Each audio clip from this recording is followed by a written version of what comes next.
can a woman so beautiful bring a curse to her own family?" the old man whispered under his breath as he watched Saraphina walk past. The small African village, surrounded by tall palm trees and a shimmering river, was alive with chatter that day.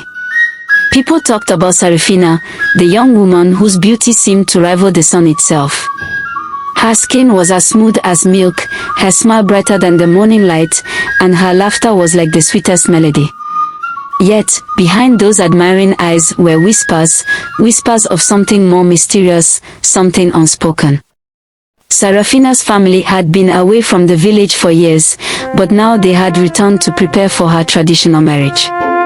Her fiancé, Kingsley, was the perfect match, kind-hearted, strong, and from a respected family.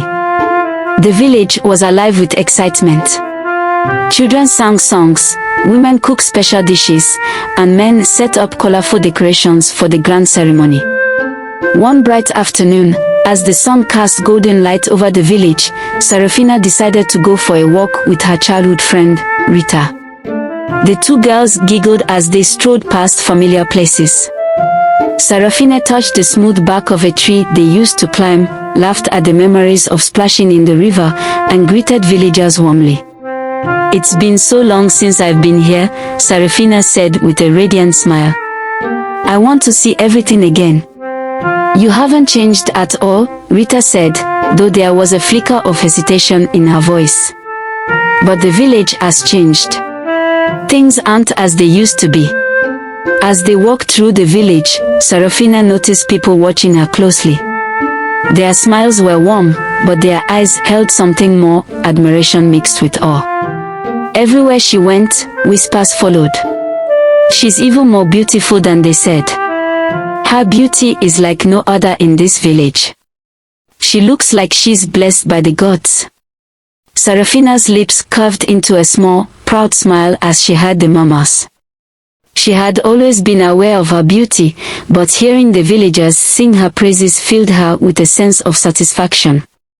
She walked a little taller, her beats clicking softly with each step, basking in the attention she received. "They can't stop staring," Saraphina said, tilting her head slightly toward Rita. Her tone was light, almost playful. "I feel like royalty." "They admire you," Rita said, though her voice was subdued. "But not everyone is happy you are getting married to Kingsley." Saraphina raised an eyebrow. "What do you mean by that?"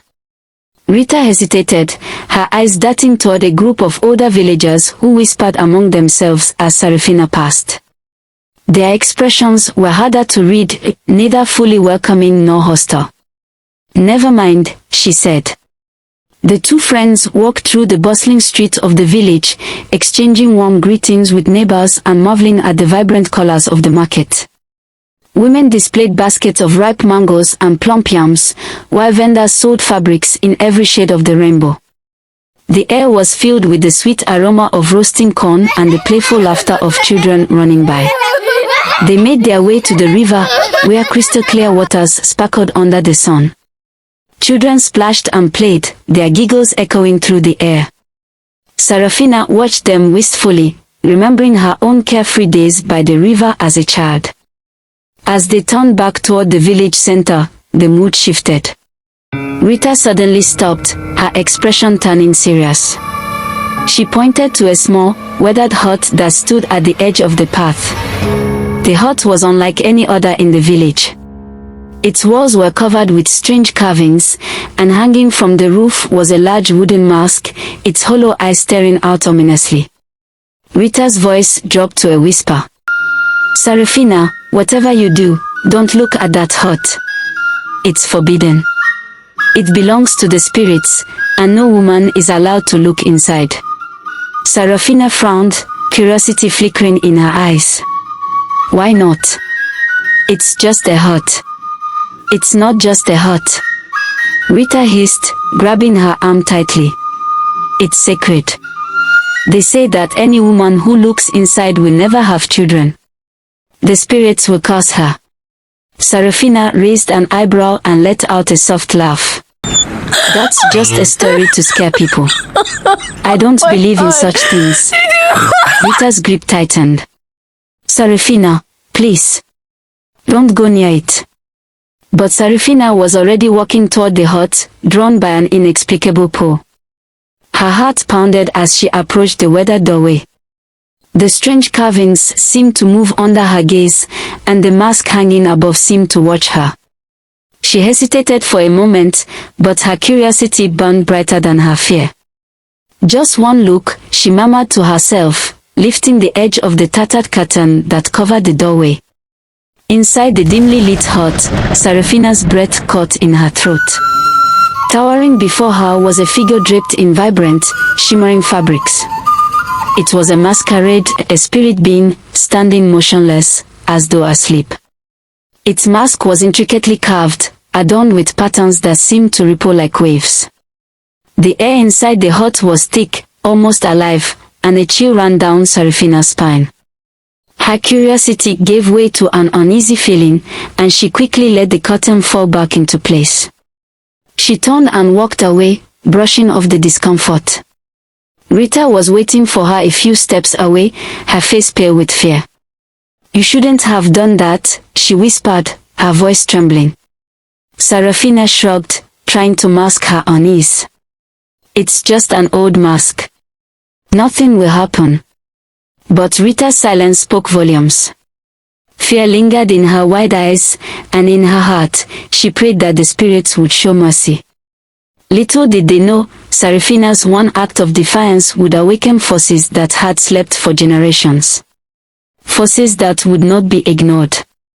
The long-awaited day of Saraphina's traditional marriage had finally arrived, and the village of tall palm trees and winding rivers was alive with celebration.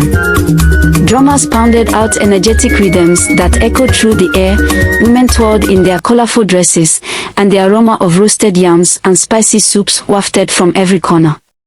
Laughter and joy filled the atmosphere, and the villagers gathered eagerly to witness the union of Saraphina and Kingsley. Saraphina was radiant. Her outfit was crafted from the finest fabrics, with intricate patterns that shimmered in the sunlight. Her hair was braided and adorned with delicate beads that clicked softly as she moved. Her smile, though tinged with nerves, was as bright as ever. She carried a wooden cup of palm wine, a traditional symbol of love and respect, as she walked gracefully toward Kingsley, her husband-to-be, who stood waiting with pride and admiration. The crowd cheered as she stepped out of her family's hut, and even the elders nodded in approval. She was a vision of perfection, a bride destined to be remembered. But as Saraphina walked down the path, something strange began to happen. Her steps slowed as an unsettling sensation crept over her. She felt an unnatural warmth spreading across her face. The villagers, at first too mesmerized to notice, began to murmur. Whispers turned into gasps as Saraphina's once flawless skin began to darken and crack like the surface of parched earth. Her wide, bright eyes dimmed, turning hollow and sunken. Her nose stretched unnaturally, and her lips twisted, elongating in a grotesque fashion. Before anyone could fully grasp what was happening, her face had transformed into a horrifying likeness of the mask she had seen in the forbidden hut. Screams filled the air as panic gripped the crowd. Mothers snatched their children and fled, while drummers dropped their sticks and ran. Plates of food fell to the ground, forgotten in the chaos. Even Kingsley, frozen in shock at first, stumbled backward, the wooden cup of palm wine slipping from his hands and spilling onto the ground. "Saraphina!" Kingsley cried, his voice trembling. "What's happening to you?" Saraphina stopped in her tracks, her heart racing. She didn't understand what was wrong until she glanced at a bowl of water on the ground nearby. The reflection that stared back at her was not her own. It was the face of the cursed mask, twisted and unrecognizable. Her scream pierced the air, louder than the drums or the cries of the villagers. "Why is this happening?" Saraphina wailed, clutching her face. Tears streamed down her cheeks, but even her tears seemed wrong, dark and murky as they fell to the ground. The village elders stepped forward, their faces grim. "This is the punishment of the spirits," one of them said solemnly. You defied the warnings. You looked into the forbidden hut. Saraphina's knees buckled, and she fell to the ground. I didn't mean to. It was just a mask, she cried, her voice breaking. But the elders shook their heads. The mask was more than what it seemed. It was a vessel of the spirits. By looking inside, you disturbed their peace and brought this curse upon yourself. As the villagers watched from a safe distance, Saraphina's transformation was complete. She no longer resembled the radiant bride they had admired just moments before. She was a haunting figure, her beauty replaced with something monstrous. The joyous celebration had turned into a nightmare, and the village was left shaken. Kingsley, though deeply heartbroken, could not bring himself to approach her. I loved you, Saraphina, he whispered, tears in his eyes. But I don't know how to undo this. Saraphina sat trembling on the ground, her reflection in the spilled palm wine a cruel reminder of what she had lost. She realized too late that her curiosity had come at a terrible price, a price she would carry forever. In the days that followed, the village was silent. Kingsley's family visited Saraphina's parents to discuss what had happened. Finally, Kingsley spoke, his voice heavy with sadness. I cannot marry her, he said. This is beyond human understanding.